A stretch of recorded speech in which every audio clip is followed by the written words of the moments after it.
साधु का शरीर वंदनीय नहीं होता है, उनके गुण वंदनीय होते हैं, उनका आचरण, उनका चारित्र वंदनीय होता है, उनकी संयम, उनकी साधना, उनकी तपस्या वंदनीय होती है। इसलिए हम शरीर को गौण कर देते हैं, उनके शरीर को नहीं देखते हैं, उनके चरण को देखते हैं, उनके चरण की रज अपने सिर माथे लगाते हैं। आदमी का सम्मान नहीं है, व्यक्ति का सम्मान नहीं है, उसके शरीर का भी सम्मान नहीं है, उसके परिवार को देखते हुए भी सम्मान नहीं किया जाता है। जब भी सम्मान किया जाता है उसके गुणों को देख करके सम्मान किया जाता है, उसके स्वभाव को देख करके सम्मान किया जाता है। अच्छा आदमी वो माना जाता है जिसका नेचर अच्छा है, जिसका स्वभाव अच्छा है, बहुत ज्यादा पैसा है, करोड़पति नहीं अरबपति है, किंतु यदि अकड़ करके चलता है, ऐंठ करके चलता है, ठीक से बात नहीं करता है, तो फिर उसके पास 2 मिनट भी कोई बैठने के लिए राजी नहीं होता है। 2 मिनट भी कोई नहीं चाहता है कि इससे बात करे या इसके साथ हम थोड़ी देर थोड़ा समय बिताएं, कोई नहीं चाहता है। किसी के पैसे को देख करके कोई उसके लिए भाव नहीं देता है, कोई भाव नहीं देता है। किसको भाव देते हैं हम? गुणों को। पैसे को भाव देते हैं क्या? नहीं देते हैं। कोई किसी के पैसे को भाव नहीं देता, कोई किसी की सुंदरता को भाव नहीं देता। बहुत ज्यादा आदमी सुंदर है, दिखने में हैंडसम है, बहुत ही अच्छी पर्सनैलिटी है, किंतु यदि चिड़चिड़ करने वाला है तो फिर उसकी कोई इज्जत नहीं होती है। यदि बहुत ईगो करता है तो उसकी भी इज्जत नहीं होती है। जब भी इज्जत होगी तुम्हारी सुंदरता से नहीं, तुम्हारे अंदर की सुंदरता देखी जाएगी। अरे ये तो शरीर है, ये सुंदरता 2 दिन की है, 4 दिन की है।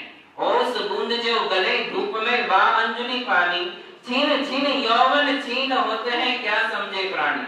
जैसे हमारी अंजुलि में का पानी ज्यादा दिन नहीं टिकता है, ज्यादा देर नहीं टिकता है, टप टप टप टप करके अंजुलि का पानी खत्म हो जाता है। बस इसी प्रकार से ये पैसा, ये सौंदर्य, ये जवानी 4 दिन की है, वो 4 दिन से ज्यादा टिकने वाली नहीं है। इसलिए हमारे लिए इन 4 दिन के लिए मिली हुई संपत्ति को लेकर के, 4 दिन की जवानी को लेकर के, 4 दिन की सुंदरता को लेकर के किसी के साथ तिरस्कार का भाव नहीं लाना चाहिए, किसी का तिरस्कार नहीं करना, किसी से घृणा नहीं करना। पैसे वालों ने गरीबों से घृणा नहीं करना, सुंदर लोगों ने असुंदर लोगों से किसी प्रकार की घृणा नहीं करना चाहिए, नहीं तो फिर हमारे हाल बेहाल हो जाते हैं। अपने बुढ़ापे को नजर में रखिए कि मेरा बुढ़ापा आएगा तो मैं कैसा दिखूंगा। आज की सुंदरता को जाने दीजिए, ये मिट्टी में मिल जाएगी, ये धूल खाने लग जाएगी। हम आपको अपने जीवन की एक घटना बताएं। सोलापुर हमारा चौमासा हुआ था। सोलापुर चौमासे के दरमियान एक 60-70 साल की बूढ़ी महिला थी, प्रतिमाधारी थी, और प्रतिमाधारी थी, उसने श्राविकाश्रम में चौका लगाया। श्राविकाश्रम में चौका लगाने के पश्चात उसके घर पर हम लोग आहार को गए, और जब हमारा नंबर आया हम आहार के लिए गए, और आहार के लिए जब गए तो आहार करते समय उसमें जहां हमारे लिए खड़ा किया था उस सामने वाली दीवार पर एक बहुत ही सुंदर फोटो लगी हुई थी। दिखने में तो ऐसा लग रहा था जैसे कोई मधुबाला या वैजयंती माला। मैंने सोचा ये बूढ़ी महिला है, प्रतिमाधारी है, 60-70 साल की है, किसी एक्ट्रेस की फोटो लगाती है। भगवान का फोटो हो तो ठीक लगे, गुरु का फोटो लगाए तो ठीक लगे, समय शिखर का फोटो लगाए तो अच्छा लगे, किंतु इसने ये क्यों ऐसा फोटो लगा के रखा है। आहार में थोड़ा सा मन में आया, फिर सोचा कि बाद में पूछ लेंगे। पूरा आहार हो गया, निरंतराय आहार हुआ। आहार होने के पश्चात जब वो बुढ़िया ने प्रणाम किया तो मैंने उनको कहा कि माता जी आपकी उम्र तो 60-70 साल की है, आप 7वीं प्रतिमा का पालन करते हो, मुझे एक बात का विकल्प सता रहा है। बोले क्या हुआ महाराज जी। मैंने कहा आपने भगवान की या गुरु की या किसी सिद्ध क्षेत्र की फोटो लगाने की बजाय ये किसकी फोटो लगा के रखी है, ये हीरोइन की फोटो क्यों लगाई है। तो वो बूढ़ी महिला कहती कि महाराज ये किसी हीरोइन की फोटो नहीं है, मेरी ही फोटो।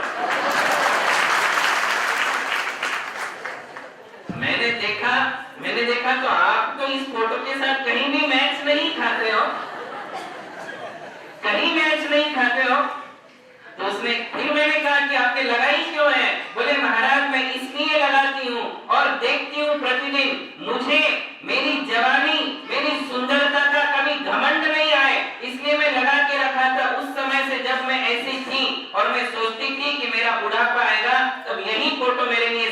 बनेगा कि देख कहाँ गई ये जवानी, आज कहाँ है, कहाँ रही ये सौंदर्यता। मुझे मेरे वैराग्य भावों को जारी रखने के लिए, बनाए रखने के लिए मैंने ये फोटो मेरी टांग करके रखी है कि जीवन में जो कुछ भी मिला है वो क्षण भंगुर है, वो नष्ट हो जाने वाला है, वो हमारा टिकने वाला नहीं है। इसलिए हमारे लिए अहंकार नहीं करना चाहिए, हमारे लिए किसी का तिरस्कार नहीं करना चाहिए, किसी के साथ घृणा के भाव नहीं रखना चाहिए, चिड़चिड़ करने की आदत नहीं होना चाहिए। जब तक नेचर नहीं बदलेगा तब तक आपके लिए समाज में, सोसाइटी में, अपनी गली में, अपने मंदिर में कहीं भी सम्मान मिलने वाला नहीं है। महावीर भगवान की जय।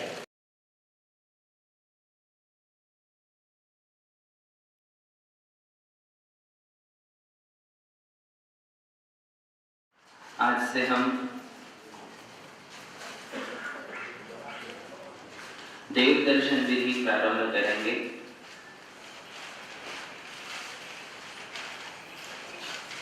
देव दर्शन मंदिर जी में जाकर करने की हमारी आदत बचपन से ही होती है। लगभग हमारी समाज के जैन कुल में पैदा होने वाले बच्चे बचपन से ही मंदिर में जाने की आदत रखते हैं। मंदिर में जाना, भगवान को ढोक देना, चावल चढ़ाना, गंधोदक लगाना, सिर पर चंदन लगाना और वापस घर आ जाना, ये लगभग सभी लोग जानते हैं। किंतु मूल देव दर्शन की विधि कैसी है? देव दर्शन की महिमा क्या है? देव दर्शन के लाभ क्या है? इन सारी बातों का ज्ञान जनरली हमारे लिए नहीं होता है। इसलिए जैसा हमारे लिए समझता है, जैसा बनता है, वैसे हम दर्शन करके मंदिर से वापस लौट जाते हैं। और ऐसा करने में हमारे लिए कोई विशेष आनंद की अनुभूति भी नहीं हो पाती है। जब हम देव दर्शन की महिमा को समझ ले और फिर देव दर्शन करने की विधि भी समझ ले, तो फिर विधि पूर्वक दर्शन करने में हमें एक आनंद की अनुभूति होती है। देव दर्शन ये कोई सामान्य क्रिया नहीं है, क्योंकि इसके आगे पूजा होती है, अभिषेक होता है, विधान आदि होते हैं, तो हमें ऐसा लगता है कि देव दर्शन तो एक सामान्य क्रिया है। किंतु ये सामान्य क्रिया नहीं है।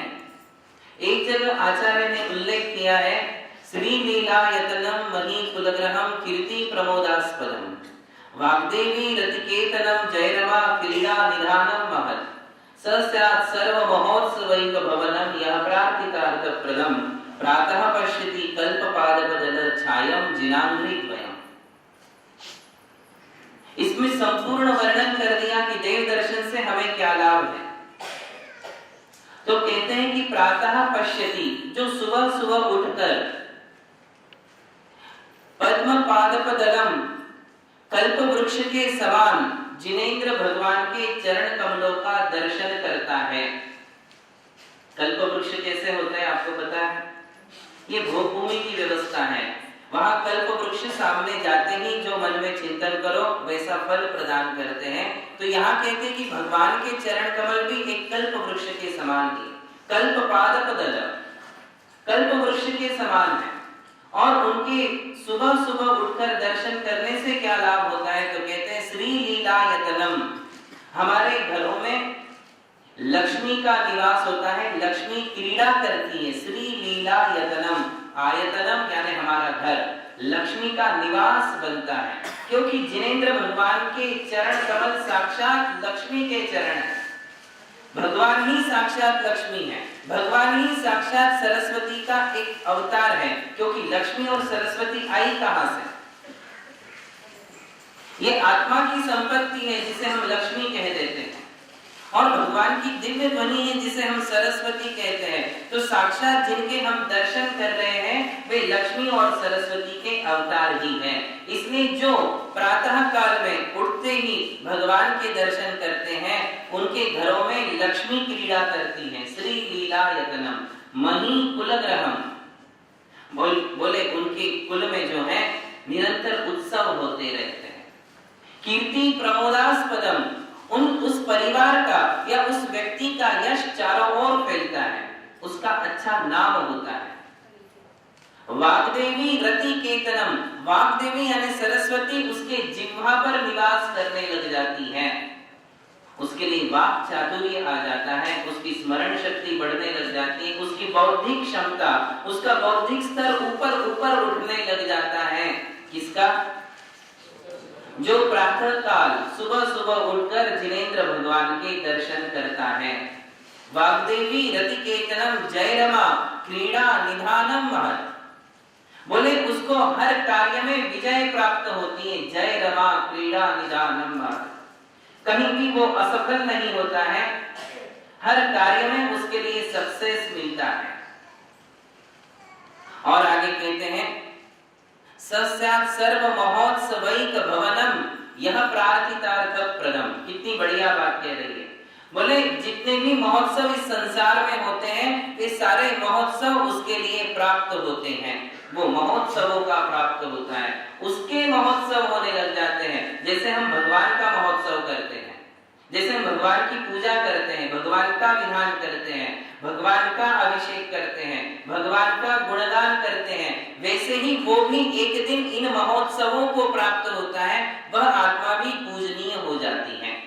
और आगे कहते हैं जो महत्वपूर्ण है यह प्रार्थितार्थ प्रदम, जो भगवान से वो प्रार्थना करता है उसकी वह प्रार्थना पूरी होती है। प्रार्थितार्थ प्रदम, जो उसने भगवान से याचना की उस याचना को पूर्ण करने वाला यदि कोई है तो जिनेंद्र भगवान का दर्शन है।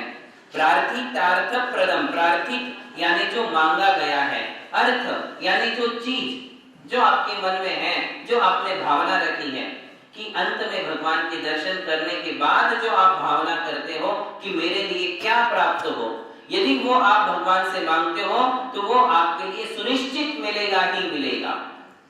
ऐसे भगवान के दर्शन होते हैं, इसलिए वो प्रातः काल किए जाते। देखिए सुबह सुबह ही दर्शन क्यों किए जाते हैं, इसके पीछे भी कोई साइंस होगी, इसके पीछे भी कोई विज्ञान होगा, कोई कारण है। दर्शन आप एनी टाइम कर सकते हो, ऐसा नहीं है कि आप दोपहर में नहीं आ सकते हो, शाम को नहीं आ सकते हो, रात में दर्शन नहीं कर सकते हो। दर्शन तो आप कभी भी कर सकते हो, किंतु सुबह दर्शन करने का एक विशेष महत्व है। क्यों ऐसा? क्योंकि जब हम सुबह उठते हैं तो हमारा दिमाग खाली रहता है, उस समय हमारे दिमाग में ज्यादा कचरा भरा हुआ नहीं है, ज्यादा विचार नहीं है, ज्यादा चिंताएं नहीं है।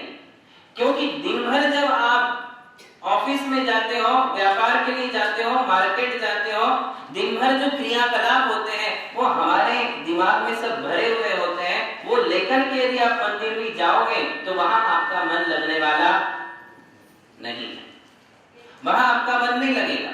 किंतु सुबह सुबह जब आप दर्शन करने के लिए फ्रेश हो जाते हो, नहा लेते हो, तो देखिए आप सबको इसका अनुभव है कि सुबह हम एकदम फीलिंग हमारी ऐसी होती है जैसे बिल्कुल ताजे हो, मन में किसी प्रकार की कोई विकल्प नहीं है, चिंताएं नहीं है, योजनाएं नहीं है। सुबह सुबह हमारा दिमाग एकदम फ्रेश होता है। और ऐसा खाली दिमाग लेकर के जब हम भगवान के पास जाते हैं तो वहां भक्ति में हमारा निश्चित ही मन लगता है। नहा धोकर के जाने के पश्चात जब हम ताजगी का अनुभव करते हैं और बिल्कुल मन चिंताओं से, विचारों से रहित होता है, इसलिए सुबह सुबह का दर्शन करने का एक विशेष।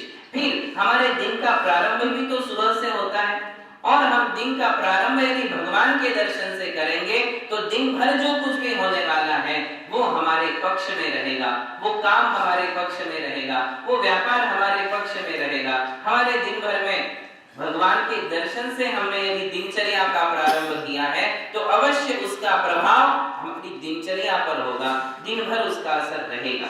किंतु उस विधि से, उस भक्ति से, उस एकाग्रता से दर्शन भी तो होने चाहिए। इसलिए सबसे पहले आचार्य दर्शन की महिमा बताते हैं कि दर्शन करने से क्या लाभ है। दूसरी बात और एक अच्छी कही है, कहते हैं कि सुप्तोत्थितेन सुमुखेन सुमंगलाय द्रष्टव्यमस्त यदि मंगलमेव वस्तु। बोलते हैं कि सुबह उठने के बाद सबसे पहले कौन सा चेहरा देखने योग्य है? सुप्तोत्थितेन यानी सोकर के उठने के बाद, सुमुखेन ऐसा कौन सा मुखड़ा है जिसका सबसे पहले हमारे लिए दर्शन करना चाहिए?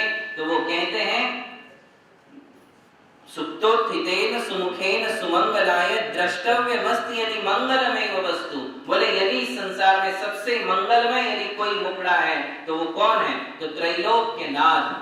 किसका है? तीनों लोक के नाथ अरिहंत भगवान का चेहरा ही देखने लायक है। इसलिए आपको मैं बता दूं, एक समय था जब घरों में चैत्यालय होते थे।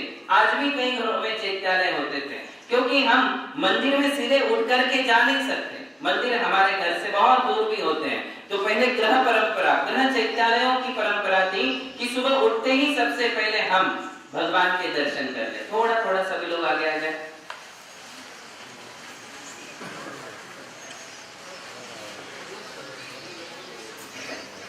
महिलाएं भी थोड़ी आ जाए, पीछे भी ज्यादा नहीं, अपना स्टेज में पीछे करें।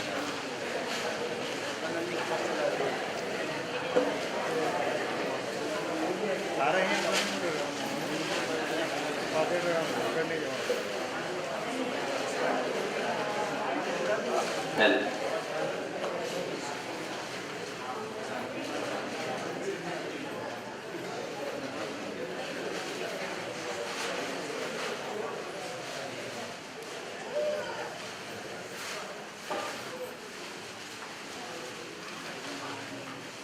बस।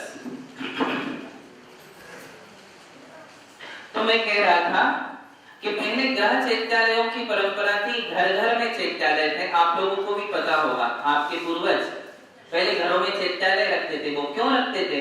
कि हम सुबह उठ करके सबसे पहले यदि किसी का चेहरा देखें तो प्रतिष्ठित भगवान का चेहरा देखें, भगवान की प्रतिमा का चेहरा देखें और फिर अपने दिन का प्रारंभ करें।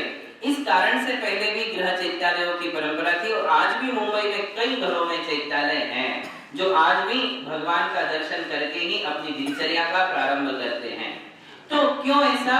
क्योंकि मंगल, इस संसार में सबसे पहले मंगल कौन है? चत्तारि मंगलम अरहंत मंगलम। सबसे पहले मंगल कौन है?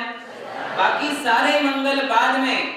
सबसे पहला मंगल इस तीनों लोक में यदि कोई है तो वो कौन है? अरिहंत भगवान। साधु भी बाद में, साधु तो तीसरे नंबर पे। अरहंत मंगलम, सिद्ध मंगलम, साहु मंगलम। सबसे पहले मंगल कौन है? अरिहंत भगवान मंगल है।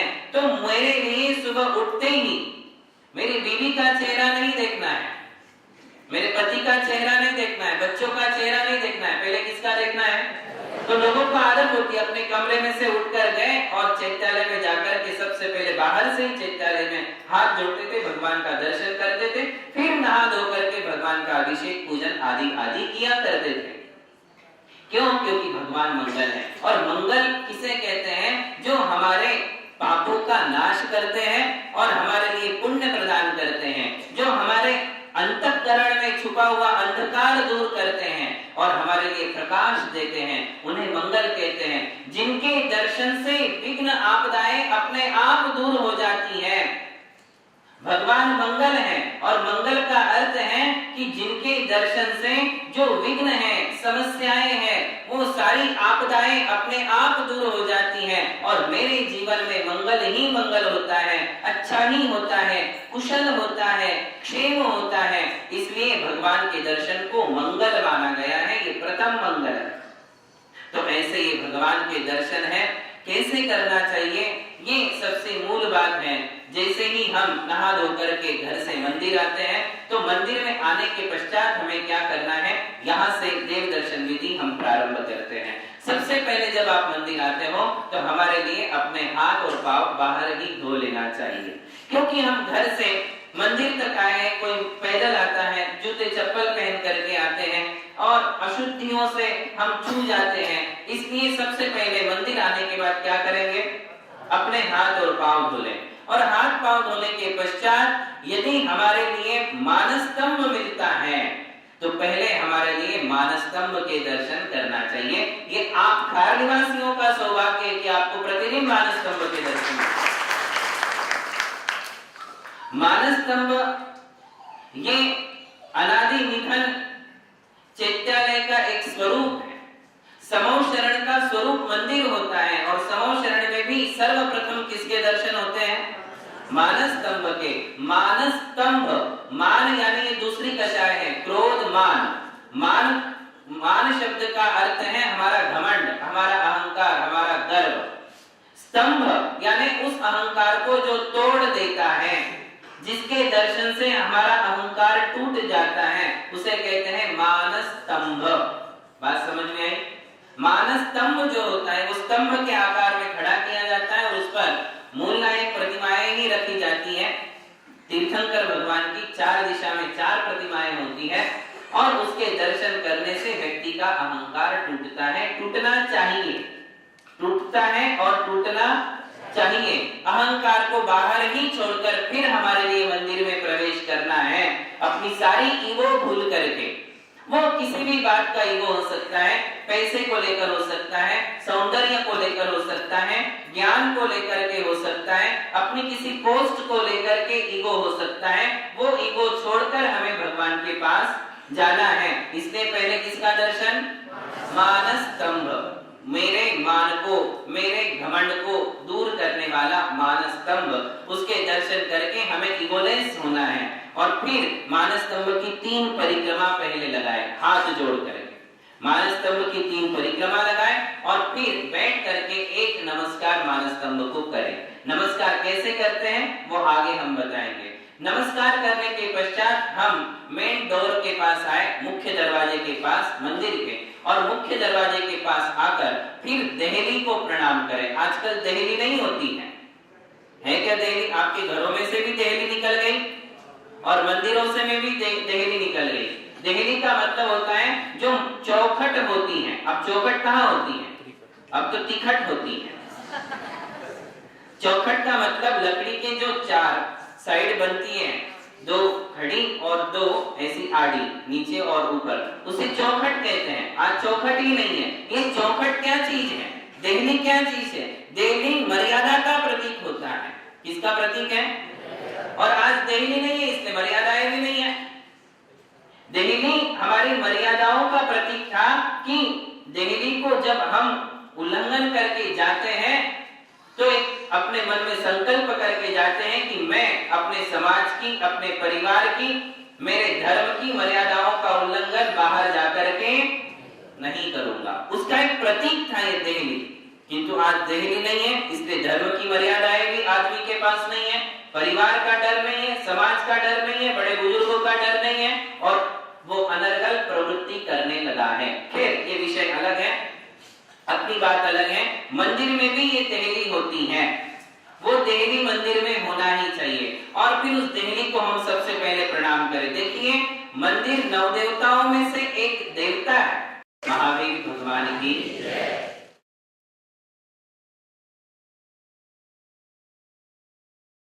देखिए, मंदिर नवदेवताओं में से एक देवता है, अरिहंत, सिद्ध, आचार्य, उपाध्याय, साधु। ये 5 पहले देवता है जो जीवंत है।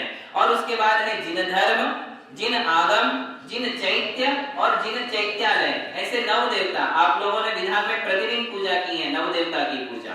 9 देवता का मतलब ये बाकी के और 4 देवता हैं। जिन चैत्य यानी मूर्ति, जिन चैत्यालय यानी, जिन चैत्यालय का मतलब मंदिर। 9 देवताओं में से ये 9वां देवता है, यानी मंदिर भी देवता है, मंदिर भी पूजनीय है। इसलिए पहले देहली को प्रणाम करें, धोख दें, और देहली को धोख देने के बाद हम राइट लेग से एंट्री करें। कैसे एंट्री करना?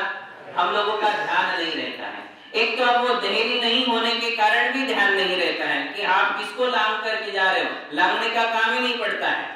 तो वो देहली होना चाहिए, वो नहीं है तो बना लेना चाहिए, देहली को होना ही चाहिए। और फिर उसको राइट लेग से हमारे लिए लांघना चाहिए। कैसे?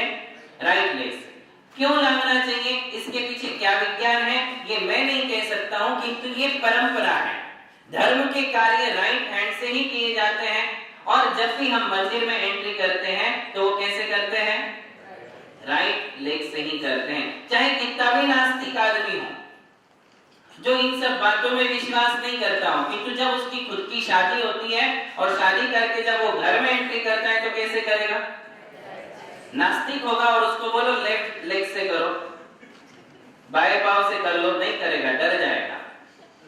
इसका मतलब कहीं ना कहीं उसका असर सबके ऊपर होता है। हर तर्क का कोई उत्तर नहीं होता है। कुछ बातें हमारे लिए परंपरा से मान्य होती है, आगम से मान्य होती है, शास्त्राधार से मान्य होती है। तो हमारे लिए कौन से पांव से प्रवेश करना है?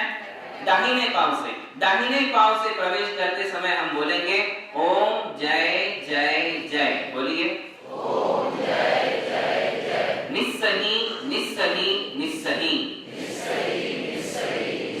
ये शब्दों का उच्चारण करते हुए हम मंदिर में प्रवेश करते हैं। ओम जय जय जय।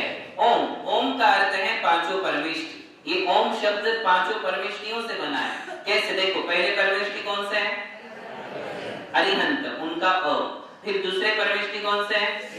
सिद्ध है। सिद्धों का दूसरा नाम है अशरीरी। क्या नाम है? क्योंकि उनको शरीर नहीं होता है, केवल आत्मा ही होती है, ये कबर उनका नहीं होता है।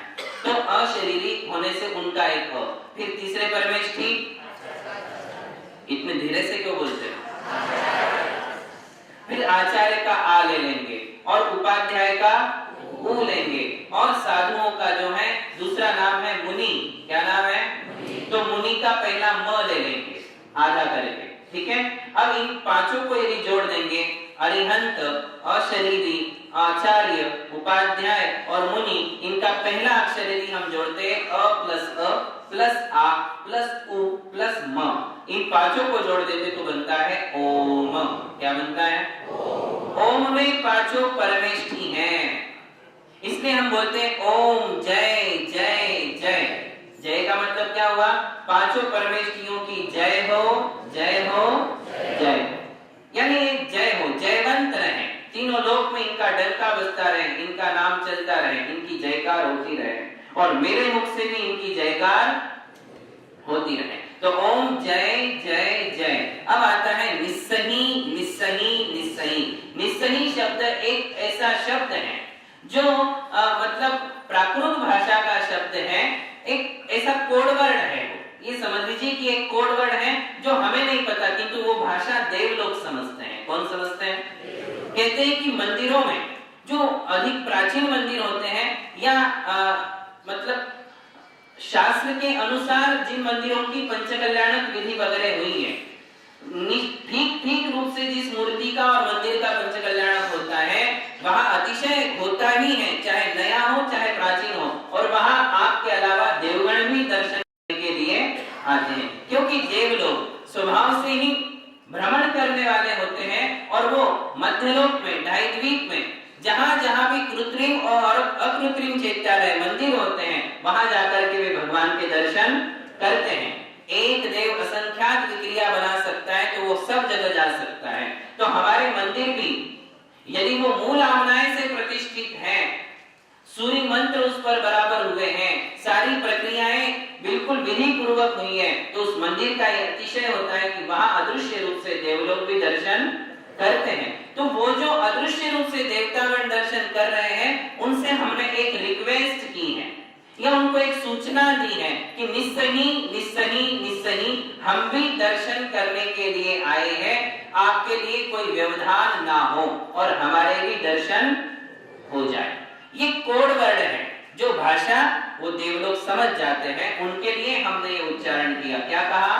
निस्सही निस्सही निस्सही। किसी को हमारे द्वारा बाधा नहीं हो।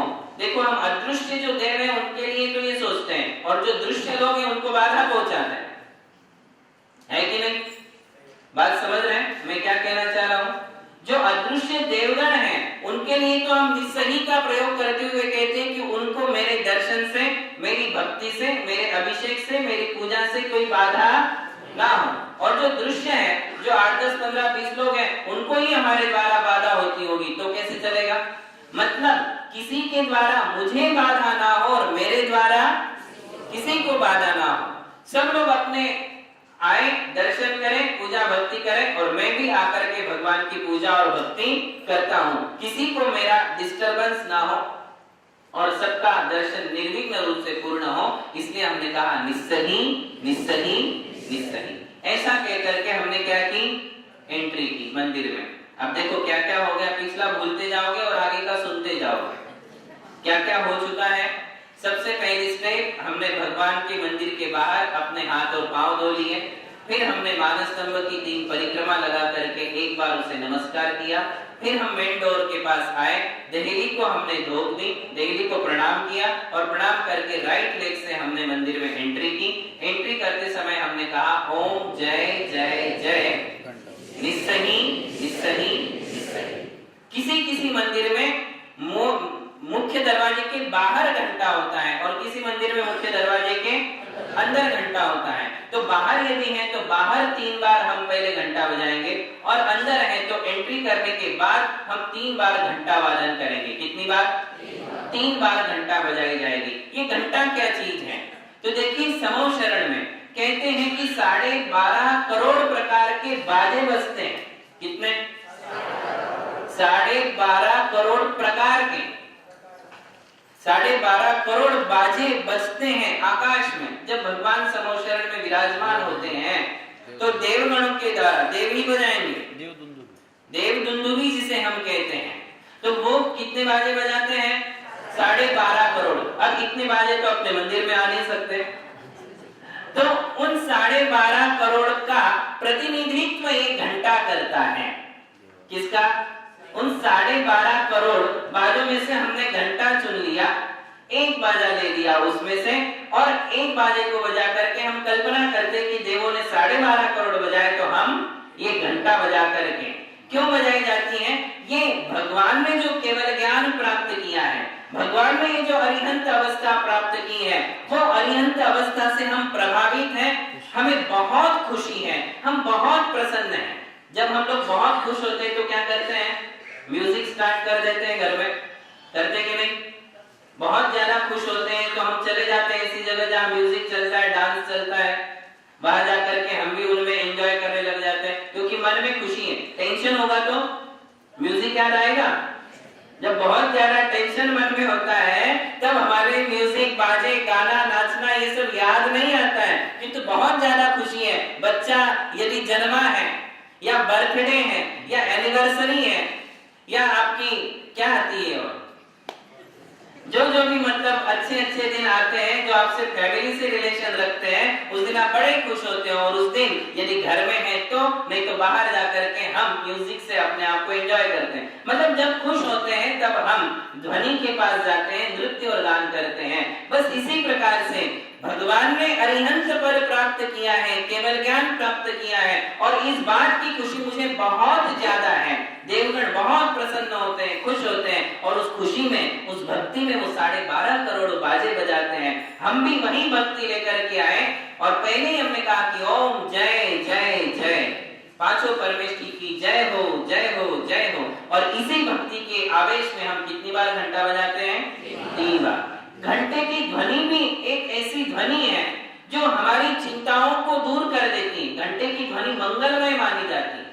देखिए कोई बाजा हमारे लिए थोड़ा सा चुभ सकता है, अच्छा नहीं लगता है, कोई बाजे, कोई ध्वनिया, कोई आवाज हमारे लिए पसंद नहीं आती, किंतु घंटे की ध्वनि कोई ऐसा व्यक्ति नहीं हो जिसको चुभती हो, कभी नहीं चुभेगी आपके लिए। घंटा की ध्वनि जहां जितनी दूर तक जाती है वहां तक मंगलमय वातावरण हो जाता है। तो वो ध्वनि हमारी अंतरंग की लहरें, हमारी जो वाइब्रेशंस है, हमारी बॉडी के अंदर जितनी भी वाइब्रेशंस हैं, वो वाइब्रेशंस को प्यूरिफाइड करती है, प्योर कर देती है, शुद्ध करती है। हमारे अंतरंग में, मन में जो लहरें चल रही है वो लहरें शुद्ध हो जाती है, विचारों को शुद्ध कर देती है, मस्तिष्क को परिष्कृत कर देती है। ऐसी एक घंटा की ध्वनि होती है। इसलिए हमने कितनी बार बजाया घंटा? मंदिर में एंट्री की, एंट्री के समय ओम जय जय जय निस्सही निस्सही निस्सही ऐसा कहते हुए अंदर गए और घंटे को 3 बार घंटा वादन किया। ये करने के पश्चात अब अगला स्टेप है कि हमारे लिए वेदी के थोड़ा नजदीक जाना है।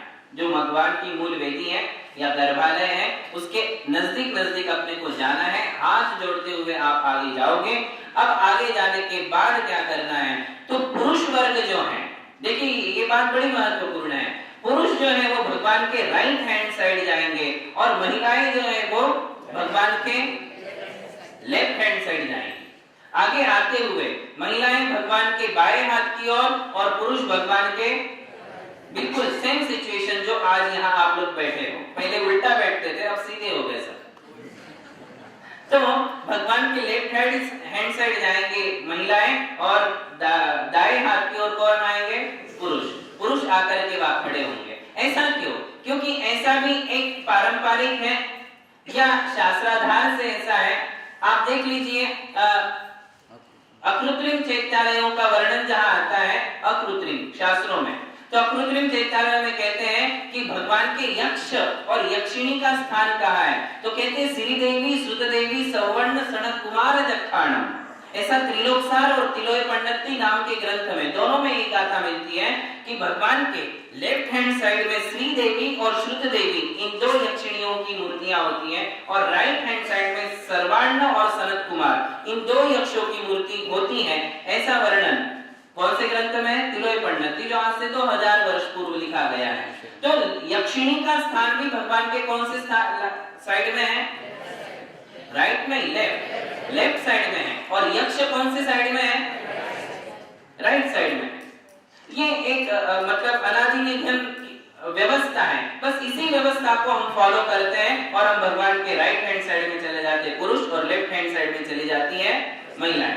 आप शादी में भी देख लीजिए, शादी में कैसे बैठते हो, मुझे नहीं पता, किंतु आप बैठते हो। आपके लेफ्ट हैंड में कौन होता है? लेफ्ट हैंड में कौन बैठता है? राइट हैंड में कौन बैठता है? याद कर रहे हो? राइट हैंड में पुरुष बैठते हैं, महिला के राइट हैंड में, और पुरुष के लेफ्ट हैंड में महिला बैठती, यही है ना? अब ऐसा क्यों है कह नहीं सकते। शायद ऐसा हो सकता है कि महिला पुरुष का राइट हैंड नहीं बन सकती है, किंतु पुरुष महिला का कौन है? राइट हैंड है। वो सुरक्षा देता है, वो सारी सुविधाएं देता है, इसलिए वो राइट हैंड में पुरुष होता है और लेफ्ट हैंड में महिला होती है। कभी आप उल्टा करोगे नहीं इसको, ऐसे ही बैठोगे। बस ऐसे ही मंदिर में भी हमारे लिए दर्शन करना है। और राइट हैंड में आने के बाद, महिलाएं लेफ्ट हैंड में आने के बाद, अब सबसे पहले हम भगवान को 1, 2 सेकेंड, 3 सेकेंड, 5 सेकेंड, 10 सेकेंड भगवान के चेहरे को देखेंगे। सबसे पहले मंदिर में आने के बाद क्या करेंगे? घंटा वादन किया, घंटा वादन के बाद भगवान के सामने गए। अब भगवान का थोड़ा सा चेहरा देखिए। चेहरा देख करके यदि आप कुछ सोच सकते हो तो सोचिए कि कितना निरागस चेहरा है, कैसी भगवान की छवि है, कितनी वीतराग है, कितनी शुद्ध है, कितनी निर्विकार है। वस्त्र नहीं है, अलंकार नहीं है, वेपन्स नहीं है, लेडीज नहीं है, कितने शुद्ध हमारे भगवान हैं। ऐसा कुछ चिंतन मनन करते हुए ये 5 महीने में जो कुछ भी आपको मसाला मिलेगा उसमें से थोड़ा थोड़ा ले जाना और भगवान के सामने उसका चिंतन करना। तो ऐसा 2 मिनट के लिए, 1 मिनट के लिए आप खड़े रहेंगे, हाथ जोड़ के भगवान की छवि को निहारेंगे, है ना? निहारने के बाद अब आप करेंगे पहला पंचांग नमस्कार। क्या करेंगे? पहला पंचांग नमस्कार करना है। देखिए भगवान को नमस्कार कैसे किया जाता है ये अभी हम सीखेंगे। भगवान को नमस्कार जो किया जाता है उसे कहते हैं पंचांग नमस्कार। क्या कहेंगे? पंचांग नमस्कार। यानी शरीर में हमारे 8 अंग है। कितने अंग है? 8। देखिए ये एक सिर, ये एक अंग हुआ, छाती दूसरा अंग हुआ, दोनों हाथ ये 4 हो गए, पेट ये 5 हो गया, पीठ ये 6 हो गए और दोनों पांव कितने हो गए? 8 अंग हमारे शरीर में हैं। इसमें आप कई बार देखते हो साष्टांग प्रणाम, साष्टांग प्रणाम, ऐसे लिखते भी हैं, बोलते भी हैं, बोलते ना, स अष्टांग, 8 अंगों से प्रणाम, ऐसा बोला जाता है। किंतु यहाँ कितने अंग चाहिए? कौन सा नमस्कार करना है भगवान को? पंचांग नमस्कार करना है। पंचांग नमस्कार में कौन से 5 अंग आएंगे, 8 अंगों में से कौन से 5 अंग लेना है वो आप सुनिए। देखो, एक सिर होगा, दोनों हाथ होंगे और दोनों पांव होंगे। इसमें पेट का, छाती का और पीठ का कोई रोल नहीं है। यानी इन 5 अंगों को जमीन से टच करते हुए हमें प्रणाम करना है। पांचों अंग जमीन से टच होना चाहिए, इसलिए इसे पंचांग नमस्कार कहते हैं। नमस्कार जब हम करते हैं उस पोजीशन में ये पांचों अंग हमारे जमीन को टच होंगे। दोनों घुटने टच होना चाहिए, दोनों पांव के दोनों घुटने और दोनों हाथ के दोनों एल्बो, कोहनी, ये कोहनी स्पर्श होना चाहिए। सिर्फ इतना नहीं, बल्कि यहाँ तक, ये जो है यहाँ तक के पार्ट भगवान के दर्शन के समय जमीन को टच होना ही चाहिए। वो पूरा नमस्कार माना जाता है, उसे पंचांग। अब ये कैसे किया जाएगा, तो देखिए, इसके लिए एक आसन है, उसे कहते हैं गवासन। कौन सा आसन? गवासन। आप जो करते हो वो गवासन नहीं, वो घोड़ासन है जो आप घुटने पर करते हो। मूल प्रक्रिया जो है वो गवासन की है। गवासन यानी गाय का आसन, गवासन, गाय का, गौ प्लस आसन, ऐसे दो शब्द एक हो गए तो औ का आव हो गया, गवासन बन गया। क्या बन गया? गवासन। गवासन यानी गाय का आसन। अब देखिए गाय कैसी बैठती है, गाय कैसी बैठती है, तो वो बैठने की एक प्रक्रिया है, ये गवासन कहलाता है। ऐसा, ऐसे जो बैठते, आपने साधुओं को लगभग कई बार देखा होगा, साधुओं को प्रणाम करते हुए भी आप देखते हो मंदिरों में, या वो जब अपनी आचार्य वंदना या भक्ति या देव वंदना करते हैं तो गवासन में ही बैठते हैं। साधुओं का तो नियम ही है, वो गवासन में ही सारी क्रियाएं करते हैं। महावीर भगवान की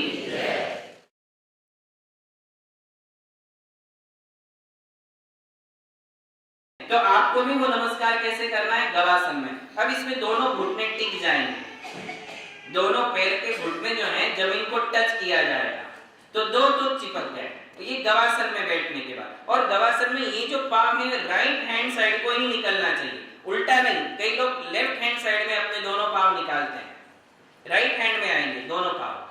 ये गवासन है। तो इस गवासन में बैठ करके फिर हमारे लिए बैठने के बाद दोनों हाथ छाती के पास ला करके जोड़ना। अब नमस्कार, पंचांग नमस्कार में क्या क्या करना पड़ता है, देखिए। पंचांग नमस्कार में 3 आवर्त, क्या करेंगे, शब्द परिचय करा रहा हूं, फिर आपको बताऊंगा। इसमें होते हैं 3 आवर्त, एक शिरोन्नति और फिर पूरे 5 अंगों को जमीन से स्पर्श करके नमस्कार करना। ये पूरी प्रक्रिया को पंचांग नमस्कार कहते हैं। क्या क्या चीजें आ गई, पहले तो गवासन, उसके बाद 3 आवर्त। देखिए आवर्त कैसे करते हैं, ये हाथों को हमने जोड़ दिया, आप जोड़िए, हाथ जोड़िए। अब इसको हमें आवर्त करना है, तो हमारे हाथ जो है, जुड़े हुए हाथ एंटी क्लॉकवाइज घुमेंगे, एंटी क्लॉकवाइज। इसे संस्कृत में कहते हैं दक्षिणावर्त। कैसे कहते हैं? दक्षिणावर्त। अब आप देखिए सामने वाले, इमेजिन करिए कि सामने घड़ी है, घड़ी के कांटे कैसे घूम रहे, ऐसे। तो आपको कैसे घुमाना है, एंटी क्लॉकवाइज। हाथ जोड़िए और आपके सामने घड़ी का कांटा ऐसे चल रहा है, तो आप कैसे घुमाओगे, ऐसे। ऐसे 3 बार घुमाना है, घुमाइए। हम तो आपकी तरफ मुंह किए हुए हैं, तो हमसे उल्टा आप घुमाएंगे, लेफ्ट साइड से। तो ये 3 बार ऐसे घुमाना, किंतु इस आवर्त में पूरे हाथ नहीं घुमाएंगे। कई लोग ऐसे